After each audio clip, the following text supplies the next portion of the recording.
He pressed the folded bill into her hand without hesitating. His last $20. The man behind him in the checkout line watched it happen, watched Marcus Webb, in his faded work jacket and scuffed boots, give away the only cash in his wallet to a woman he'd never met. She was crying over a declined card, a cart full of groceries and a toddler on her hip, and no way to pay. Marcus didn't think. He just handed her the money and walked out of that grocery store with nothing but his keys. What he didn't know, what no one in that store could have predicted, was that the woman drying her eyes at Register 7 was about to inherit her late father's construction empire. And that she never forgot a kindness. Ever, 2 years earlier, Marcus Webb had been the kind of man who still believed things could turn around. He had to believe that. The alternative was too dark to sit with for long. He'd spent 11 years as a site foreman for Brentwood Development, one of the mid-sized commercial construction companies that had quietly shaped half the industrial parks and strip malls across the eastern edge of Jefferson County. Good money. Honest work. The kind of career you built with your hands and your reputation over decades. And Marcus had built both. He knew every sub on every job by name. He ran sites that finished on time and on budget, which in commercial construction was the closest thing to a miracle you'd find outside a church. His crews didn't just tolerate him. They came back to him, job after job, because Marcus Webb treated a laborer the same way he treated an architect. Like their time mattered. But 18 months ago, Brentwood had been acquired by a larger firm out of Phoenix, and the new management brought their own people. Their own foremen, their own crew leads who'd never set foot in Jefferson County. Marcus had been given a generous severance, 4 months' pay, and a handshake that felt like a door closing quietly behind him. He was 53 years old, 22 years of construction experience. And suddenly, nobody needed him. His wife, Denise, had died 4 years prior. Ovarian cancer, caught late, fought hard. The medical debt they'd absorbed together during those 18 months was still his alone now, $118,000, split across 3 financing accounts with interest rates that climbed like they had a personal grudge. The house they'd bought together in 2009, a craftsman-style 2-bedroom in Millbrook with a front porch Denise had loved in the autumn, was mortgaged with 9 years still remaining. His daughter Jade was 24 and working in Atlanta, sending what she could spare, which Marcus always sent back with a note telling her to keep it. He did not tell Jade how bad it had gotten. He worked what he could find. Day labor when the construction sites would have him, which was less often than it should have been. There was something about his age, his rate. The fact that he'd been a foreman and not a crew member, that made him a harder sell to hiring managers half his age. He drove for a delivery service 3 nights a week after a full day of applications. He picked up weekend shifts at a hardware store in town because the floor manager, a younger man named Greg, had worked under Marcus briefly in 2018 and remembered him with respect. It wasn't charity. Greg gave him real hours and real responsibility, but they both understood the distance between where Marcus had been and where he was. What Marcus had was this: a deep, unshakable sense that people were worth more than their circumstances. He'd gotten that from his father, a mail carrier who'd worked the same route for 31 years and knew every family on it by name. You treat people right, his father had told him when Marcus was young, because it's the right thing to do, not because of what comes back to you. On the last Thursday in October, Marcus drove to the grocery store on Clement Avenue after his delivery shift. He had $23 to his name, 20 in cash and 3 on a card, and a short list of 8 items he needed to stretch through the next 5 days. He'd gotten good at math like that, the particular math of almost enough. He pulled the 20 from his wallet when he started shopping, holding it in his palm, thinking carefully about every item he put in the basket. He was second in line at register 7 when he heard it. A quiet, strangled sound. The kind a person makes when they're trying very hard not to cry in public and losing the effort. The woman in front of him, mid-30s, dark hair pulled back, wearing a coat that had seen better winters, was staring at the card reader with the particular stillness of someone absorbing a bad moment. A toddler sat on her left hip, round-cheeked and watchful. The cashier was saying something gentle about trying the card again. The total on the screen read $71.43. The card declined a second time. Then, a third. The woman's free hand pressed flat against the checkout conveyor like she was steadying herself. The toddler reached up and patted her cheek with one small, soft hand. That instinct children have to comfort the people they love. And something about that gesture, that tiny child reading his mother's distress and reaching toward it, made the decision for Marcus before he'd consciously made it. He stepped forward, held out the 20. Here. Take it. She turned and looked at him like he'd said something in another language. It's fine, Marcus said. Take it. You've got a little one to feed. She tried to refuse. He shook his head and kept his hand extended until she took the bill, and he watched her pay, and he watched her gather her bags with her son on her hip and walk toward the exit. At the door, she turned back to look at him with eyes that were wet, and a thank you that came out barely above a whisper. And then, she was gone. Marcus set his basket down and quietly returned most of the items to the shelves. 3 things fit under $3. He bought those and drove home and made rice and beans and didn't think about it. He told himself he'd figure out the rest of the week when the week came. He always did. He did not think about the woman. Not because it wasn't worth thinking about, but because for Marcus Webb, helping wasn't something you revisited. You did it because it needed doing, and then you moved on. But the woman was thinking about him. Her name was Vivian Castillo, and she had not grown up with money, which was important, because it meant she recognized the particular weight of the act in a way someone who'd never been short couldn't have. Her father, Eduardo Castillo, had started Castillo Construction in 1984 with a single pickup truck, a rented storage unit for his tools, and a reputation for showing up when he said he would. He was a mason by trade, meticulous and patient, and he extended both qualities into the business. He built one contract at a time. By the early 2000s, Castillo Construction had grown into a genuine regional firm. 60 full-time employees, 32 vehicles in the fleet, commercial contracts across 4 counties. Eduardo had kept it private and personal. He knew his crew leads' children's names. He remembered which subcontractors had gone through hard years and gave them first call when work was good. He believed, with a conviction that never softened, that how you treated people was the business, not just a side policy. He'd been found at his desk on a Tuesday morning in August.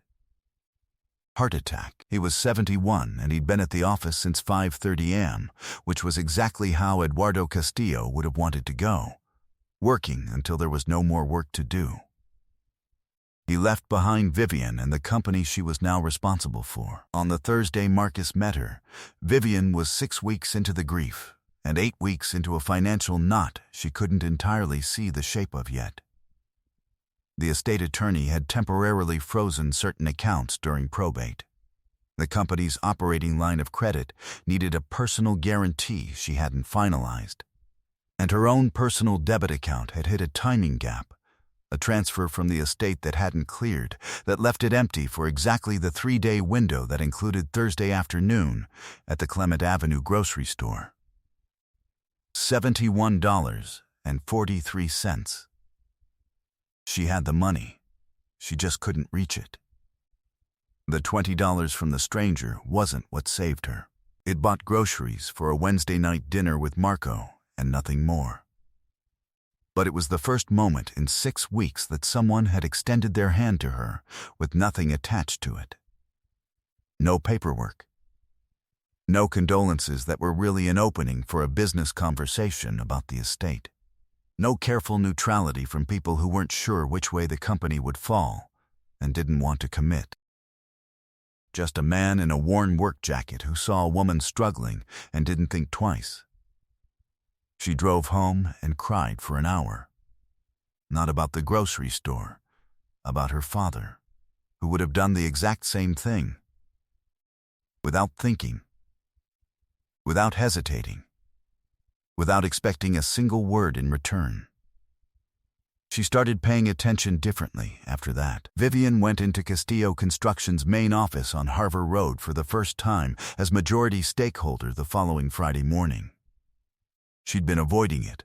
The grief was too present in those halls, in the corner office with Eduardo's photographs and his worn mahogany desk that he'd refused to replace for 20 years because it still worked fine. But she sat down that Friday and she started reading. She spent the next 6 weeks in the files. Payroll, project logs, subcontractor agreements, equipment records, letters of reference from clients going back 15 years. She wasn't a construction person. Her background was nonprofit management, donor relations, program development, but she was organized and she was thorough. And she had her father's instinct for what a number meant in the context of the whole story. By January, she had mapped the company's structure completely. She understood its strengths. She understood the gaps. And she understood what kind of person she needed to help her lead it. She didn't post it. She called 4 of her father's oldest crew leads and asked them a single question. If Eduardo weren't here, who would you want running your jobs? She called 2 commercial construction brokers who'd worked with Castillo for years and asked the same thing. She wanted a name that came back more than once. The same name came back twice in a single afternoon, from 2 men who didn't know they were both being asked. Marcus Webb. Brentwood Development.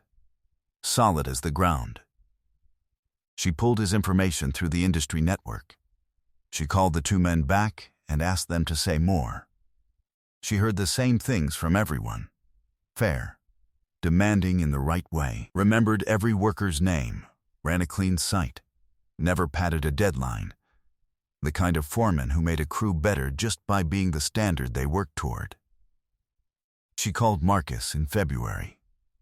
He drove to Harvard Road in the same jacket he'd worn to every interview for the last 8 months, because it was the best jacket he had, and he wasn't going to pretend otherwise. He knew Castillo by reputation. Eduardo's name was well regarded in regional construction circles, attached always to good work and straight dealing. Marcus had never worked directly with him, but had twice bid subcontracts on adjacent jobs and come away from both experiences with respect for how Castillo ran a site. He sat across from Vivian, and she laid out the role directly. Site Operations Director. Full oversight of active crews and subcontractors across all commercial contracts. Direct report to executive leadership. A company truck. Benefits. A salary that took real effort for Marcus not to visibly react to, because it was more than he'd made at Brentwood, and he hadn't made what he'd made at Brentwood in a long time. He asked the right questions. She answered them without hesitation. He told her the truth about the Brentwood acquisition and the circumstances of his departure, and she told him she already knew the story and it didn't give her any pause. The meeting lasted 90 minutes. He left feeling something he hadn't felt in 8 months, like a professional. At the door, they shook hands, and Vivian tilted her head slightly with the look of someone searching a half-memory. I think I've seen you before. I can't place it. Marcus offered a polite smile. "I've got that kind of face." He drove home and told himself not to read too much into how the meeting had felt. He'd had promising meetings before. He focused on the week in front of him and the delivery shift he had that Thursday. 3 days later, she called with an offer.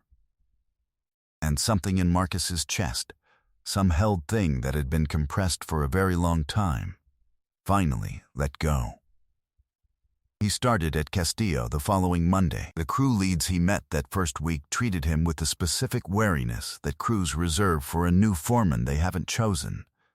But within 3 weeks, that wariness had shifted. Marcus ran his first site walk the way he always had. Every person he met, he learned their name and their trade. He asked questions about the work and he listened to the answers.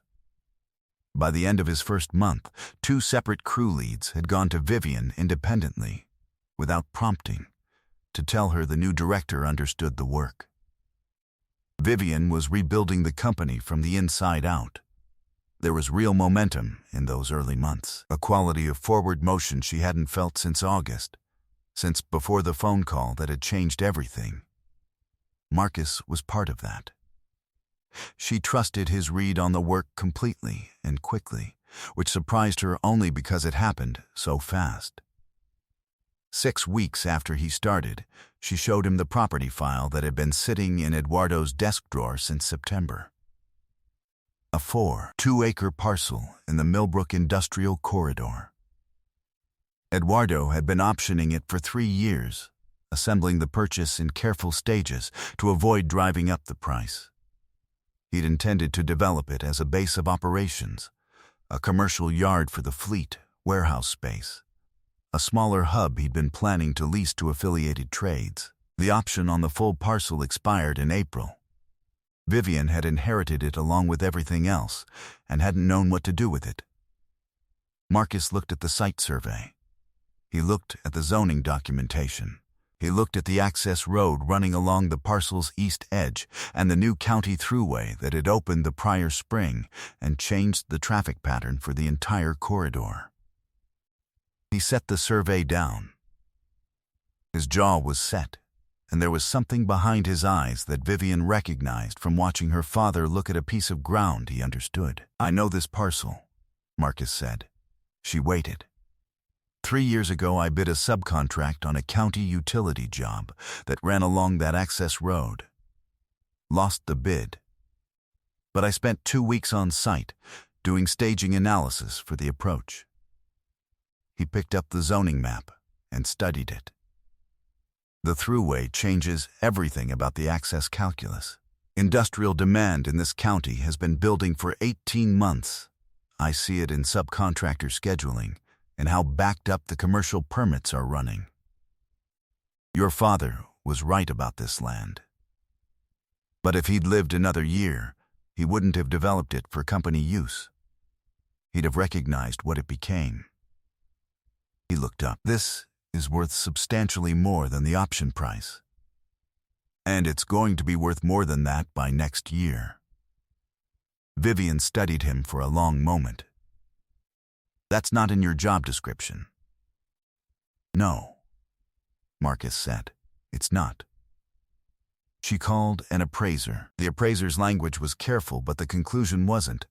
The corridor access made the parcel significantly more valuable than the option reflected, and the window to exercise was narrow.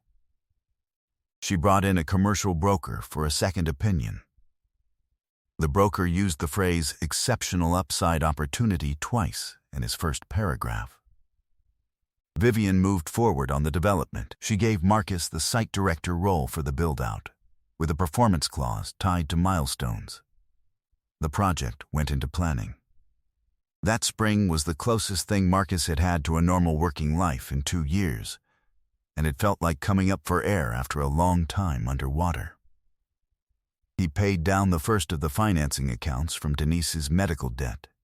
He called Jade on a Sunday and actually told her the full story of the last 2 years, the delivery shifts, the hardware store weekends, the 8 months of interviews that led nowhere. Jade was quiet through most of it, And at the end she said, "Dad, you should have told me. What would you have done?" He said. "I would have worried less," she said, "because I would have known you were handling it." He laughed at that. She laughed too. It was a good call. In April, at the closing meeting for the full parcel purchase, Vivian asked Marcus to attend. He assumed it was because of his role in the development project.